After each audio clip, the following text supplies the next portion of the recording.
Hi friends, welcome back. So we got some GDP numbers out today, and frankly, I think we're looking at stagflation. So let me read some of the headlines with you, goes through some numbers, and let's just jump right in. So it says here, U.S. GDP growth slows to 1.6%, while core inflation accelerates. So essentially, we got slow growth, high inflation.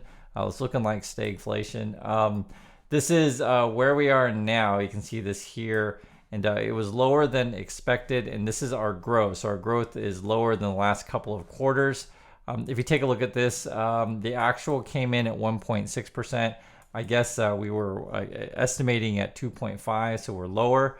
The other big one is the PCE, right? So this is the inflation gauge that the Fed uses. It was estimated to be 3.4. We came in at 3.7. So again, higher than expected on inflation and then lower than expected on GDP numbers. It looks like stagflation. There's no other way to put it. So I'm 49. I always mention my age because, you know, when you get old, you've lived through this stuff before. Many people who watch this channel have also lived through these things before as well. You'll know the word stagflation.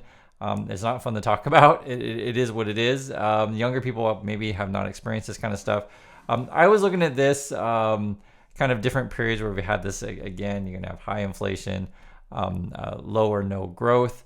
We don't have high unemployment yet. Our unemployment is, I think it was like 3.7 or something like that last time I checked. I don't think it's quite 4, but it's not high. And the other thing is interest rates, right? Talking about the stagflation thing, we're not really high interest rates. We could actually be higher because the issue is we need to control inflation first. We also need to be taking money out of the system. Actually, it is a crazy situation and we'll get into this. So first, you can take a look at this, guys. So we had severe stagflation back here, 69 to 70, 70s, and then the early 80s, and then they put characterizations as severe as being 21 past. I mean, we'll see. The other thing too is we'll read a little bit of this. It says the U.S. economy grew last quarter at the slowest pace in almost 2 years. Yep, I showed you guys that. As the consumer and government spending cooled and a sharp pickup in inflation.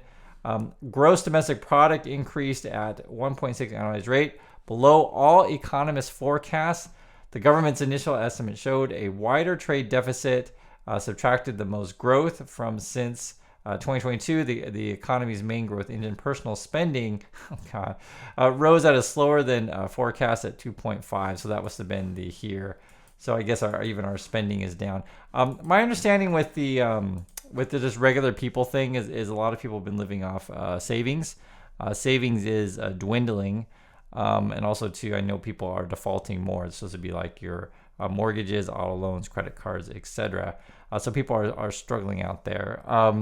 Is it, you know, everyone's struggling? This is something I want to bring up. It was actually, it's not by coincidence, and what I mean by that is like everything's connected. Yesterday, actually, I talked to a former student of mine from like 10 years ago. And she sent me messages like, hey, you know, Chris, I want to talk to you about career stuff. And I was like, oh, okay. I hadn't heard from her for, 10 years. And basically, she lives in LA. And I have another friend in LA in a very similar situation. But she actually moved out of her apartment because she got laid off. And I can't remember how long she's been out of work, but just a while. And she does some freelance stuff from time to time.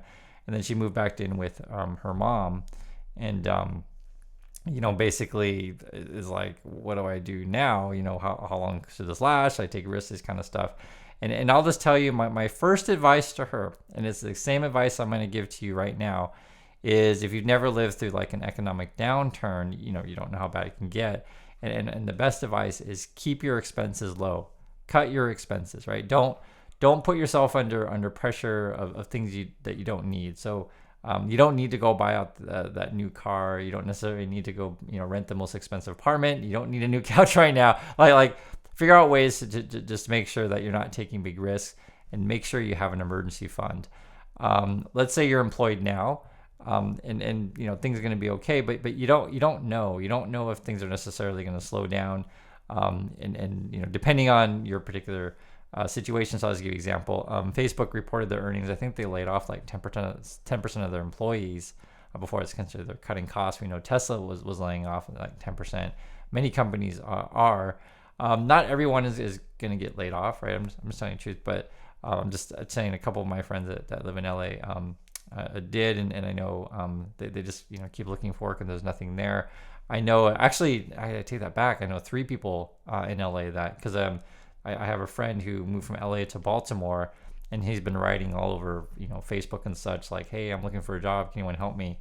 Which I how can I say? I'll just say, when you resort to doing that kind of thing on social media, things are bad, because it takes, you take a big pride hit, if you guys know what I'm saying, when you're like admitting out loud, like, hey, I really need help, I'm struggling. People generally don't want to do that. And yeah, I haven't seen my friend ever do that before. And then even when I showed you guys the other day with the Tesla employees being laid off, I showed you multiple ones, and sort of they're going to social media, be either typing on your LinkedIn or going to YouTube, etc., and expressing that how much they're struggling. So and that's what I'm saying, guys, is just don't take any risk that you don't have to economically. Like, keep your expenses down. That's my first advice. And it's crazy because I know we live in an environment where scamming YouTubers go out and buy jets. You guys know what I'm talking about, and it's like, that's the last thing you want to be doing. It's really in any environment, be it economy good, economy bad. Like, don't go into debt if you don't have to, and don't live beyond your means. You actually want to live below your means, because you never know when the rainy day is going to happen. Yeah, the stagflation thing. I've been thinking stagflation for a while now, but it seems like that is the case. Let me read some more if there's anything else worth mentioning. Says here, the figures represent a notable loss of momentum at the start of 2024. The economy wrapped up a surprisingly strong year. Treasury slid, and stock futures fell as traders focused on inflation reading. Right, everyone's selling off stuff. The first quarter pickup in inflation was fairly broad, including 5.1 jump in service sector inflation. So that's usually tied to people's wages, say like haircuts, just for example, right? And usually once they go up in price, or say you go out to McDonald's and everyone, I'm just using McDonald's example, but once wages go up, it's hard to bring back down. So service sector inflation that excludes housing and energy, but we know housing is expensive right now. I think energy pulled back a bit, was my understanding. Like your gas prices are really high in the USA, and then they came down a bit. But they'll, with summer and stuff, I think they'll go back up again. That's sort of why I was thinking the numbers are going to go back up with inflation. It's really going to spook people. And then they're saying nearly double the prior pace. March figures on inflation and consumer spending and income are due Friday. Okay, so yeah, I'm just looking at the calendar here, so I guess in a couple of days. At the start of the year, Federal Reserve officials had penciled in 3 interest rate cuts. They'd be crazy. I mean, we should talk about raising. And this is the other thing that's tough too politically.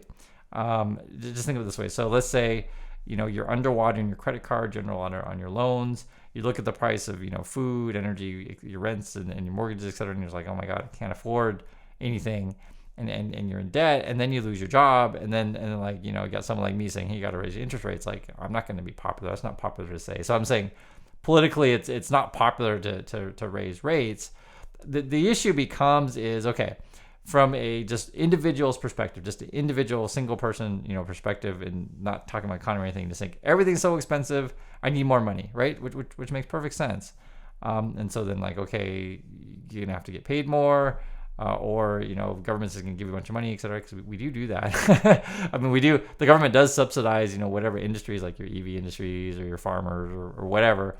Or we just literally just hand out people checks with like the PPP thing or the stimulus checks. You guys know what I'm talking about. Like we just print money. But if you do that, it doesn't solve the problem of inflation, right? Inflation is your rising prices, and everyone has buying power. It essentially creates more demand and we'll see that.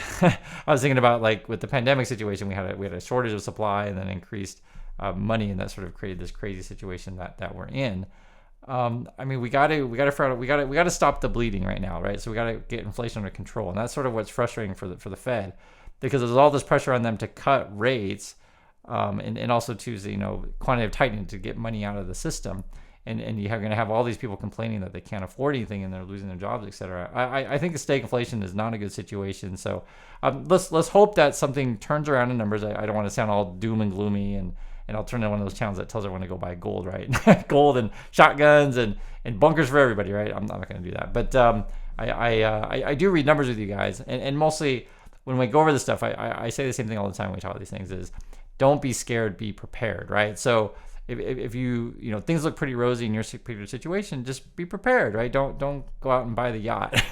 I saw it was like there was a CEO of I can't remember, it was in the news. It was they sold a bunch of shares of a stock to go buy a yacht or whatever. But I personally wouldn't be doing that. What else we got here? It also says officials convene next week when they're expected to hold rates at the 2-decade high, and traders will parse Jerome Powell's comments for clues about the latest thinking around easing policy. He's previously said that growth can run at a faster rate without stoking inflation, thanks to supply side improvements like immigration, which is boosting the size of the workforce. We'll see. I don't think these are good numbers, and this is going to be pretty tricky politically. So I'd like to hear from older people out there who've lived through the stagflation stuff before. What's your thoughts on it? And in your neck of the woods, because again, I always ask you guys as members of the community, how is it on the ground for you?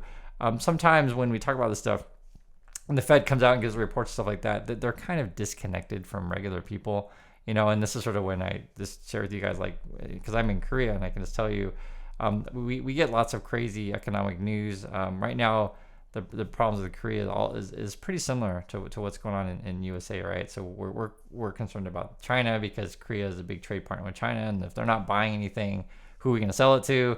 Same thing if like the Americans aren't buying anything, who are we can sell it to? And I guess we can sell it to ourselves, but if demand is down from say China and USA, then companies start laying off, right? Because they don't need as many workers to produce as much stuff, and you got to figure out a way to get the system going again. And normally you would just lower rates to like encourage economic growth and get borrowing and make free money, etc.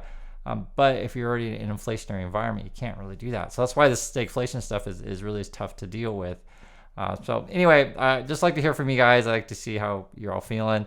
That's my thoughts on this. And when you go through earnings reports of companies, you want to listen to like what are they saying about their consumers and the demand. So thanks again, and I'll catch you next video.